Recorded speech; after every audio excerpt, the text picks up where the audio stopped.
Baik hadirin sekalian, kami berikan kesempatan kepada para hadirin, Bapak atau Ibu untuk bertanya. Mari silakan.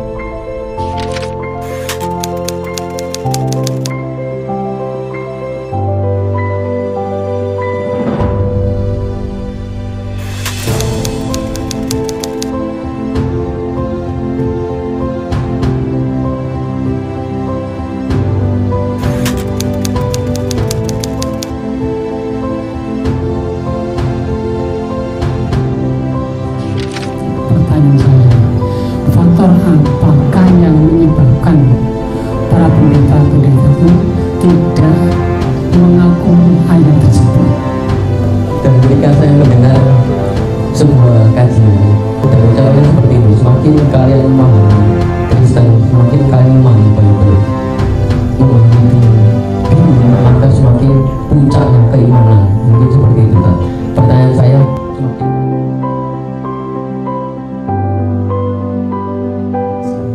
Baik hadirin sekalian, kami berikan kesempatan kepada para hadirin, Bapak atau Ibu untuk bertanya. Mari silakan. Nanti kami ngikut panitia sampai berapa orang yang diizinkan bertanya, silakan. Nanti kalau panitia sudah stop baru kami stop. Silakan. Mesti ibu-ibu juga mari, orang bertanya itu pintar. Assalamualaikum warahmatullahi wabarakatuh. Waalaikumsalam warahmatullahi wabarakatuh. Saya ingin bertanya, Ustaz, Tuan Guru. Tadi termasuk disampaikan, saya juga pernah membaca bahwa pengakuan Yesus sendiri itu bukan Tuhan, kan gitu ya, tapi utusan. Kalau ini ada di dalam Bible mereka, jelas mereka pernah membaca bahwa Yesus itu bukan Tuhan, tetapi utusan.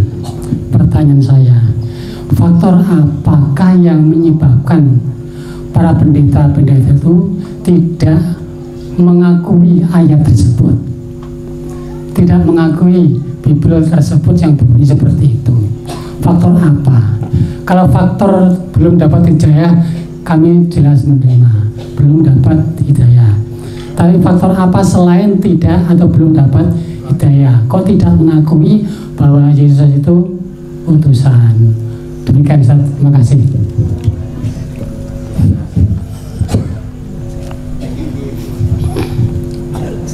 Ya.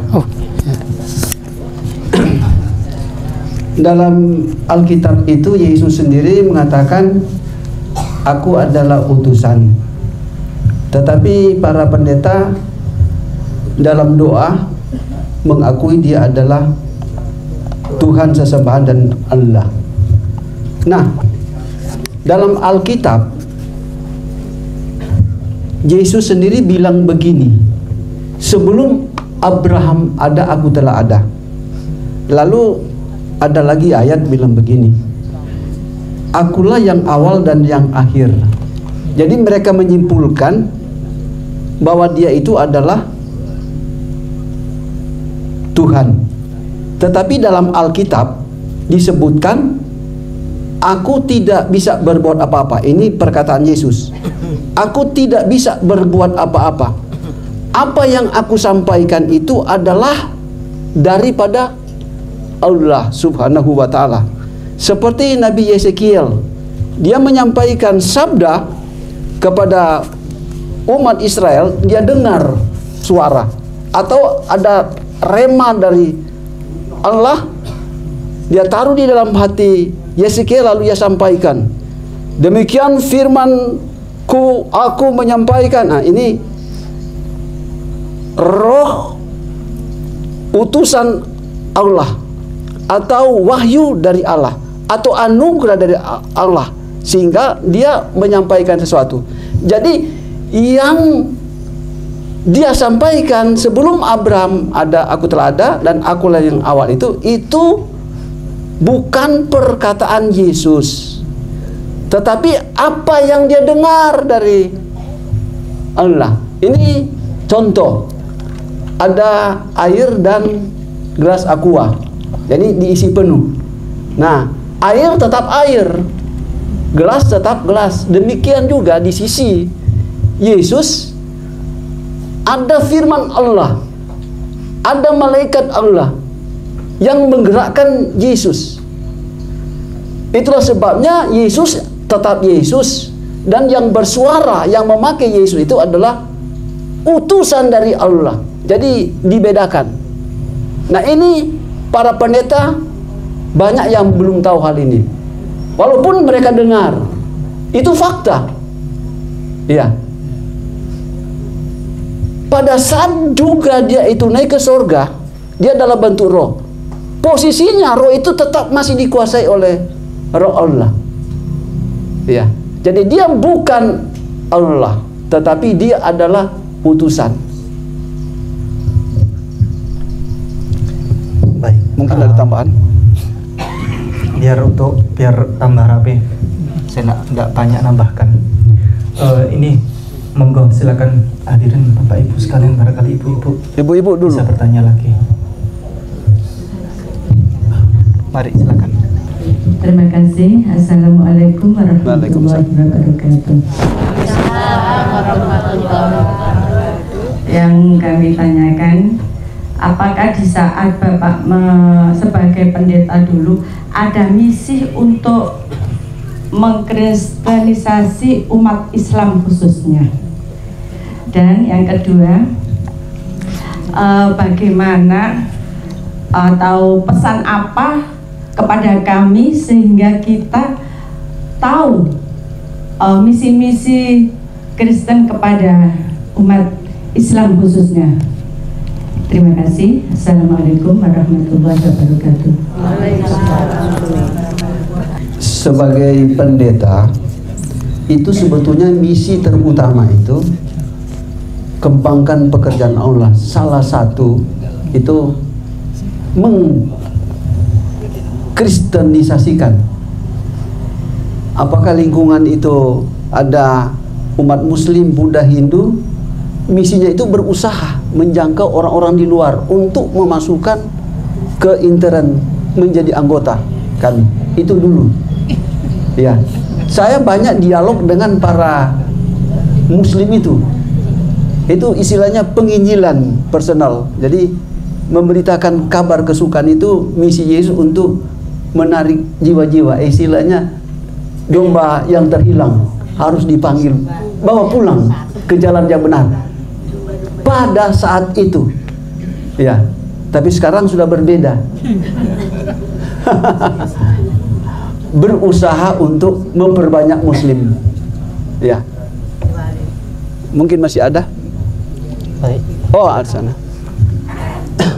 Assalamualaikum warahmatullahi wabarakatuh. Ini atas nama dari pengurus PRM Bangka Kulon mewakili ya. Ini Pak ya, Ustadz pakar teologi. Ini mungkin sekedar klarifikasi atau mungkin diluruskan. Yang kita dengar ini mumpung ada Bapak Ibu yang penggemar produk-produk kecantikan atau yang lain, atau bahkan seringkali kita beli di minimarket itu kembaliannya untuk sosial ya Mas gitu. Nah, yang saya tanyakan dan mohon klarifikasinya, apakah benar dari produk-produk yang dikatakan produk Nasrani atau Yahudi itu ada persentase untuk kristenisasi? Ini biar kita tahu ya. Mungkin tidak secara etika mungkin bisa menyebutkan atau tidak menyebutkan produk apa, tapi apakah benar itu ada persentase untuk kristenisasi di Indonesia? Demikian, Assalamualaikum warahmatullahi wabarakatuh. Waalaikumsalam warahmatullahi wabarakatuh. Ya, bukan cuma produk-produk kecantikan atau barang-barang yang ada di mall-mall. Apa yang kita pergunakan itu dari non-Muslim, HP atau apa yang kita pakai, kita naik pesawat atau kita pergi kemana saja, itu alat transportasinya itu non muslim, dan ini tidak ada hubungan dengan kristenisasi kalau menurut saya. Ya. Oke, mungkin Anda tambahan. Ini sih soal ini izin Tuan Guru menyampaikan, soal ini soal sensitif ya, sehingga beliau tidak begitu panjang lebar menjawab. Jadi ini terkait company, merek-merek yang besar ya, bahaya kalau kita sampai ikut-ikutan. Yang jelas begini koridornya para Tuan Guru, orang non muslim, orang Kristen kalau kaya raya pasti mensupport apa? Gereja. Kalau orang Islam punya toko, tokonya laris, duitnya banyak, pasti mensupport apa? Masjid. Nah, niku intinya itu saja. Kemudian yang seperti disebutkan oleh para Tuan Guru dan Jemu Mbak tadi, emang Islam sekarang fasenya itu fase ketinggalan ya, termasuk produk HP dan lain sebagainya. Dulu orang Islam itu pencipta teknologi sesungguhnya. Angka 0 itu yang menciptakan orang Arab, orang Islam. Jadi kalau tidak ada angka 0, maka komputer itu tidak pernah ada, termasuk HP itu tidak pernah ada. Dulu kalau mau menulis angka 2000 misalnya, bagaimana? 2932 itu berapa ya? VV gitu kan, sulit ya, angka Romawi, karena tidak ada angka 0. Saya kemarin melihat Bible cetakan tahun lama, itu namanya wasiat yang lama ya, wasiat jang lama tulisannya, Bible-nya tahun lama itu. Saya buka-buka, di dalamnya ada Ka'bahnya, ternyata ada tulisan Ka'bah. Terus kemudian di situ angkanya itu angka Romawi, XXSVVVII gitu, bingung. Ini angka berapa? Ini yang saya nyari yang pasal 85 saja, pasal 6 ayat 85 gitu kan. Sulit. Jadi tidak ada angka 0. Seandainya dulu orang Islam, orang Arab tidak pernah menemukan angka 0, maka sekarang tidak pernah ada teknologi seperti ini. Karena komputer itu sistem pembacaannya, algoritmanya itu 0 itu 1 itu adalah yes, 0 itu no. Itu pola dasar pemrograman komputer. Jadi memang sekarang ketinggalan umat Islam ini. Kalau dulu memang orang Islam paling nomor 1. Insya Allah akan ada fasenya tersendiri ketika nanti orang Islam akan melaju di depan. Begitu barangkali. Silakan Tuan Guru, barangkali mau bertanya lagi. Oke. Mari. Terima kasih. Sekedar klarifikasi saja. Tadi seperti yang disampaikan oleh Bapak tadi tentang produk-produk yang harus sebagian menyisihkan dana untuk kegiatan non-Islam ya, atau kristenisasi dan sebagainya. Itu memang muncul di tengah-tengah masyarakat itu lama ya, sehingga ada gerakan kalau memang ragu-ragu maka jangan, artinya menolak untuk menyisihkan kelebihan uang pembelian itu untuk masuk kotak amal katanya. Itu dulu diharuskan masukkan, tapi sekarang tidak berani. Jadi sekarang tidak berani. Kalau memang ragu-ragu tidak menyisihkan ya tidak apa-apa. Itu kenyataan yang ada sekarang. Oleh karena itu maka karena semarak itu kan ini kan berkaitan dengan kegiatan bisnis, maka mart itu dari toko-toko modern itu sekarang mulai merangkul kegiatan-kegiatan dana yang dihimpun oleh orang-orang selain Kristen, yaitu seperti kemarin itu ada program kelebihan pembelian itu dapat dimasukkan kotak yang di situ ditulis untuk lajismu. Terus ada lagi beberapa bulan kemudian ada dana untuk lajisnu. itu adalah memang politik dagang. Jadi sudah tidak bisa lagi kita mengelak, karena itu memang yang punya dana besar itu di Indonesia itu kan kita sudah sering mendengar 10 orang terkaya di Indonesia itu adalah menguasai lebih separuh dari kekayaan Indonesia. Jadi yang itu sudah wajar mereka itu mengembangkan. Oleh karena itu maka kita sekalian, terutama di Muhammadiyah itu ada namanya gerakan jihad ekonomi. Ya, itu sudah diputuskan pada Muktamar Muhammadiyah di Makassar dulu, dari 7 tahun kepungkur sudah. Dan jihad ekonomi itu adalah merupakan gerakan kita bersama bagaimana bisa membangkitkan ekonomi umat, terutama mampu menyisihkan dana untuk kegiatan dakwah seperti kegiatan Sofia ini ya, Ayah Sofia ini. Jadi kita sekalian ini penting karena kita sekalian di antara umat kita itu juga banyak yang berada di bawah garis kemiskinan, dan juga untuk keperluan dakwah itu adalah penting sekali. Ini yang perlu kami sampaikan. Yang kedua, ini pertanyaan ya. Jadi berikutnya pertanyaan. Saya itu pernah ya mensyahadatkan teman kita yang beragama Nasrani tahun 80. Alhamdulillah sekarang masih eksis sebagai pengikut Muslim yang fanatik. Bahkan di tahun 2027 nanti akan berangkat haji. Ketika orang tuanya meninggal, orang di Donomulyo sana, Malang Selatan itu kan basis ya.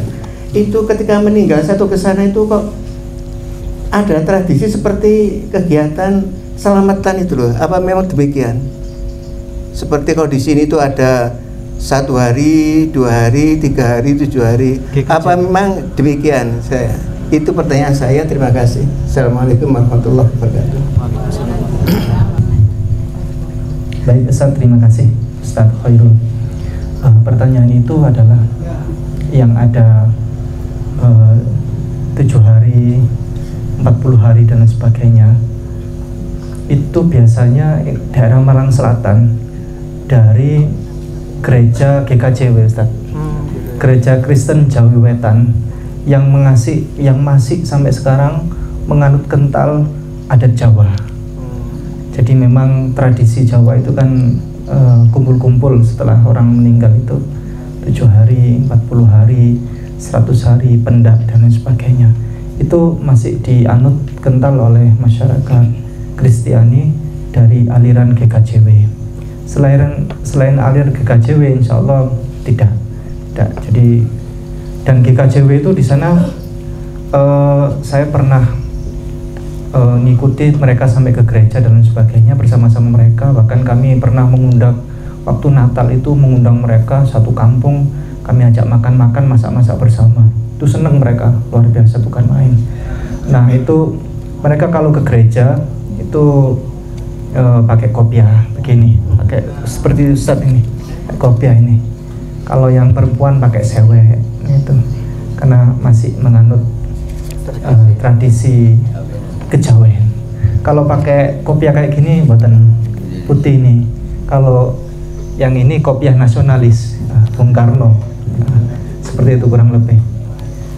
Barangkali ada pertanyaan, monggo silakan Ustaz, para tuan guru silakan ya, maju ke depan, monggo. Assalamualaikum warahmatullahi wabarakatuh. Mungkin 2 pertanyaan yang ingin saya ajukan. Yang pertama, yang sudah jenengan sampaikan tadi, Yohanes 17:3, Yesus adalah utusan. Dan salah satu yang jenengan sampaikan tadi, Bible Yohanes, dan banyak yang disebutkan tentang ayat-ayat yang sangat amburadul dan lain-lain.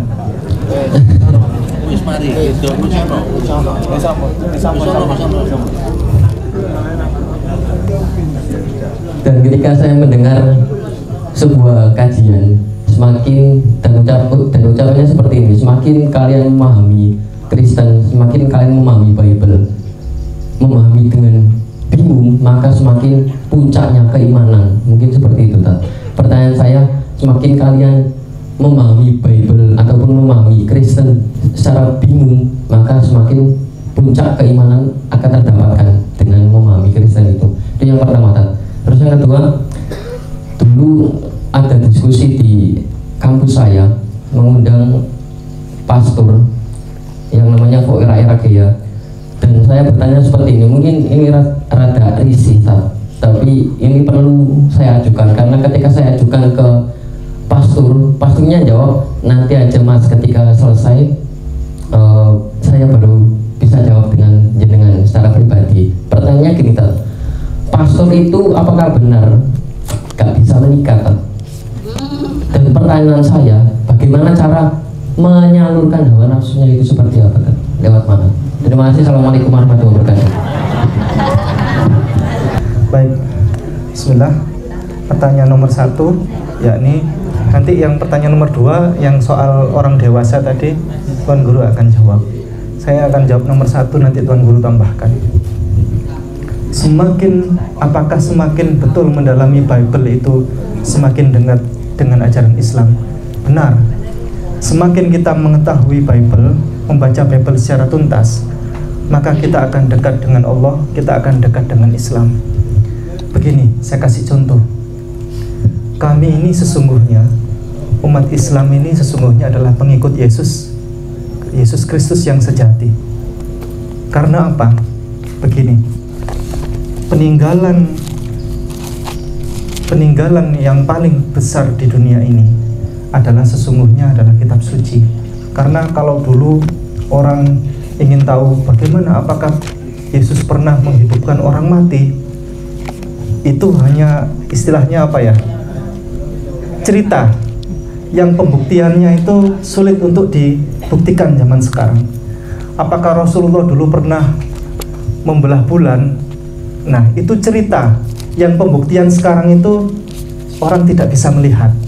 Tetapi yang fakta itu adalah kitab suci, Al-Quran dengan Bible ini adalah fakta yang terpelihara sampai sekarang, peninggalan zaman dulu yang menjadi bukti otentik untuk dipertanggungjawabkan. Oke, kalau Al-Quran orang tidak percaya, orang Kristen, kita akan jadikan Alkitab ini sebagai panduan hidup. Kita akan pertaruhkan Alkitab ini di akhirat nanti. Jikalau ternyata di akhirat nanti Alkitab ini ternyata adalah dihukumi salah oleh Allah Subhanahu wa Ta'ala, maka orang Kristen masuk neraka, orang Islam masuk surga. Pertanyaan saya, jikalau Alkitab ini, Bible ini dihukumi benar oleh Allah, siapa yang masuk surga? Orang Kristen tetap masuk neraka, orang Islam tetap masuk surga. Karena apa? Justru kami orang Islam ini yang menjalankan seluruh ajaran perintah Bible. Pertama, Yesus berpuasa. Matius pasal 4 ayat 2. Umat Islam berpuasa ikut Yesus.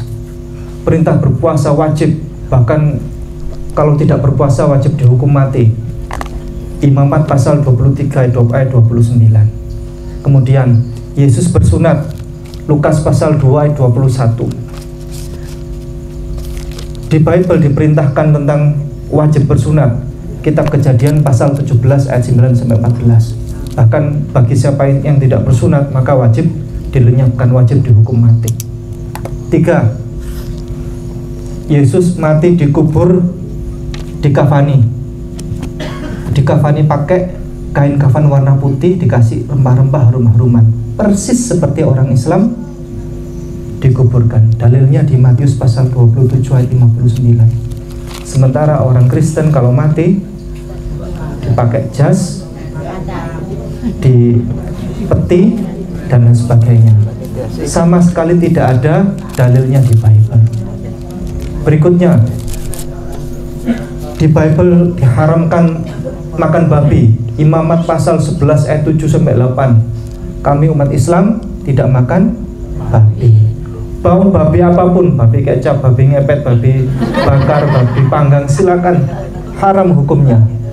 Kami umat Islam tidak makan babi, orang Kristen makan. 5. Di Alkitab ini wajib menggunakan kerudung hijab. Dalilnya 1 Korintus pasal 11 ayat 5 sampai 6. Bagi setiap wanita yang bernubuat maka wajib menudungi kepalanya. Bagi siapapun yang tidak menudungi kepalanya maka wajib dicukur habis rambutnya, dibotakin kepalanya, wajib digundul. Bagi siapa saja yang tidak mau dicukur habis rambutnya maka wajiblah ia menudungi kepalanya, karena itu kehormatan. 1 Korintus pasal 11 ayat 5 sampai 6. Ayo, mau gimana lagi?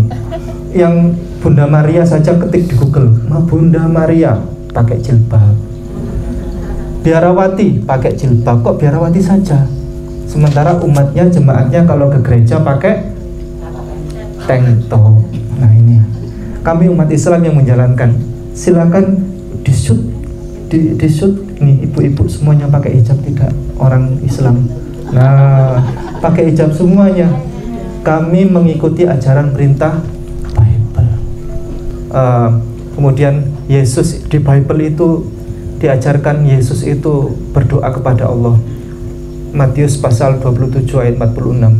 Ketika pukul 3 berserulah Yesus dengan suara nyaring, Eli, Eli, lama sabachthani. Allahku, Allahku, mengapa engkau meninggalkan aku? Itu kata Yesus ketika disalib. Berarti Yesus punya Tuhan. Siapa namanya? Allah. Berikutnya, Yesus itu ternyata bertauhid. Bahkan Nabi, seluruh para Nabi, Nabi Ibrahim, Nabi Adam, sampai Nabi semuanya, tidak ada yang menyembah Yesus. Nah, justru saudara kita Kristiani menyembah Yesus. Yesus semuanya dan seluruh para Nabi bertauhid, hanya menyembah kepada Allah. Dalilnya di Markus pasal 12 ayat 29. Shema Yisrael, Adonai Eloheinu, Adonai Echad. Hukum terutama itu ialah, dengarkanlah hai orang Israel, Tuhan kita Allah. Allah itu satu, Echad, satu. Dan seterusnya, seperti Yohanes pasal 17 ayat 3. Itu sudah dalil di Bible itu semuanya. Kalau dikelontoki semuanya Islam itu. Dilanjutkan oleh Tuan Guru. Silakan. Saya tambahkan saja. Seorang muslim itu berkiblat ada juga. Mazmur pasal 135, Mazmur 138 ayat 2. Aku hendak sujud ke arah bait-Mu. Lalu juga pada saat mau beribadah kepada Allah, Keluaran pasal 3 ayat 5, tanggalkan kasut sendal, berwudu. Keluaran pasal 40 ayat 31 sampai 32. Lalu dalam sholat itu diawali dengan berdiri, Markus pasal 11 ayat 25. Lalu ruku, Lukas pasal 22 ayat 41. Bahkan juga pada saat kita sujud, Matius pasal 26 ayat 39. Lengkap sekali. Lalu saya tambahkan juga di sini, tapi sebenarnya ada orang membaca ini. Ibu-ibu yang baca. Ya, ayat berapa? Nehemia pasal 8 ayat 7 sampai ayat 6 sampai 7.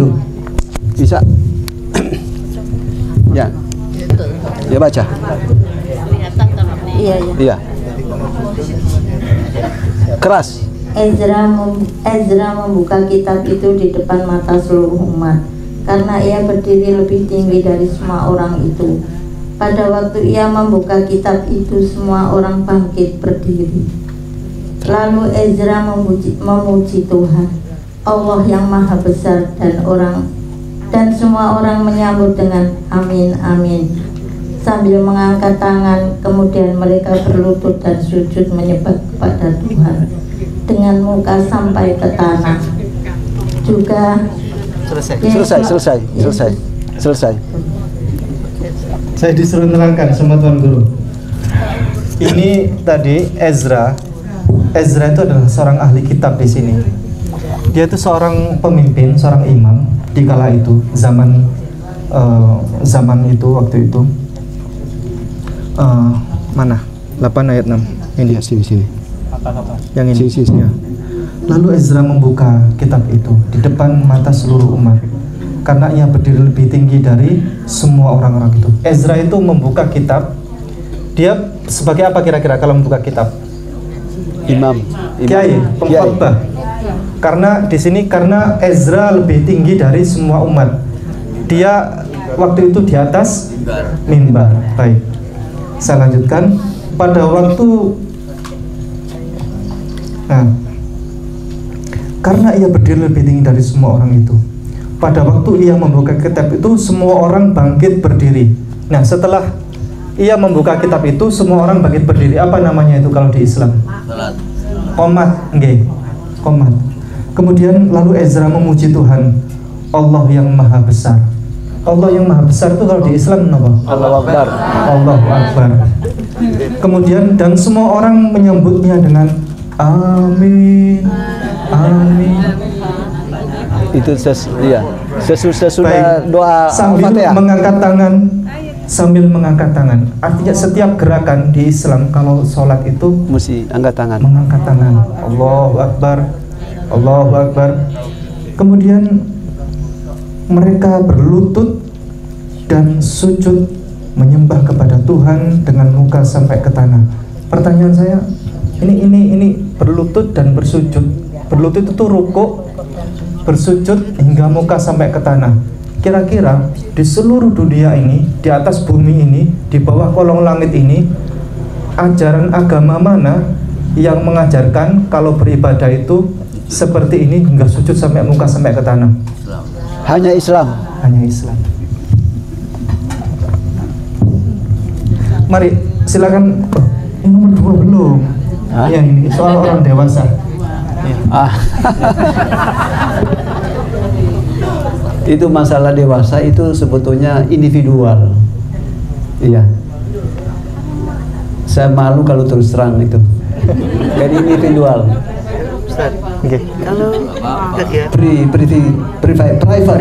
private di gereja juga hanya nggak ada seperti apa seperti yang di Bible.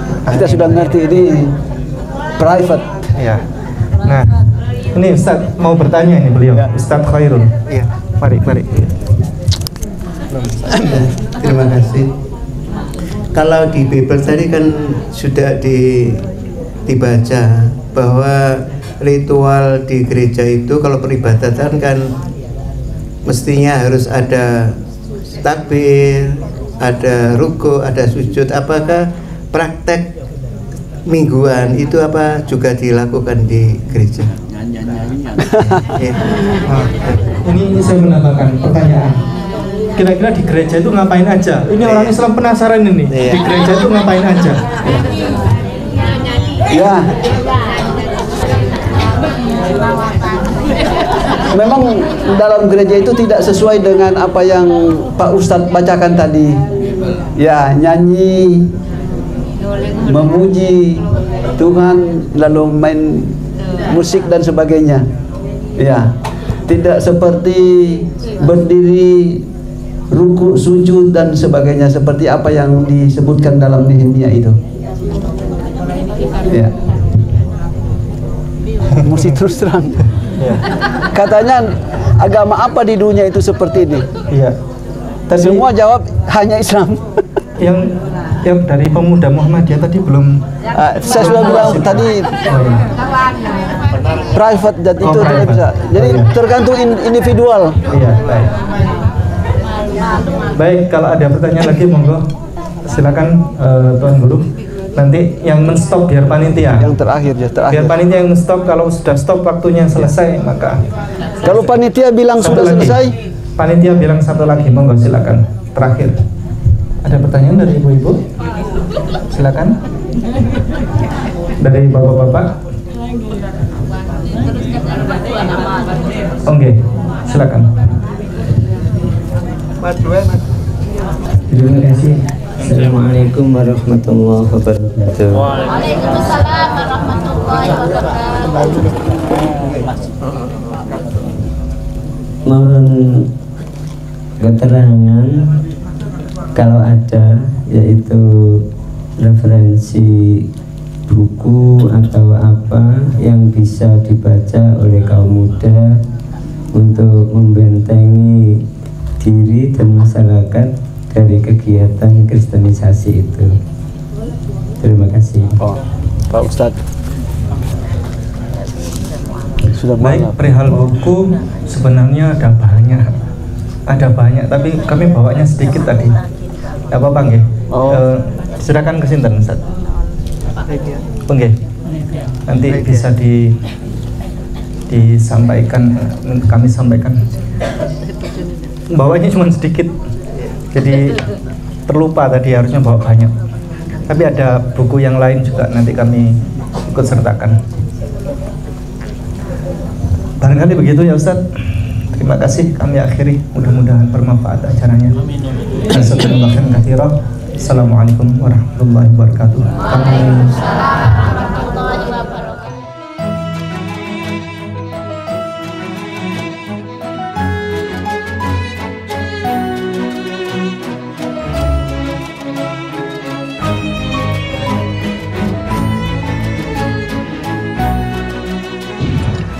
Setiap muslim harus memiliki bekal ilmu kristologi untuk membentengi diri dan keluarga serta untuk berdakwah. Anda ingin jadi kristolog handal atau Anda ingin memiliki ilmu kristologi? Kunjungi kristologinews.com, pusat karya monumental Ustadz Insan LS Mokoginta.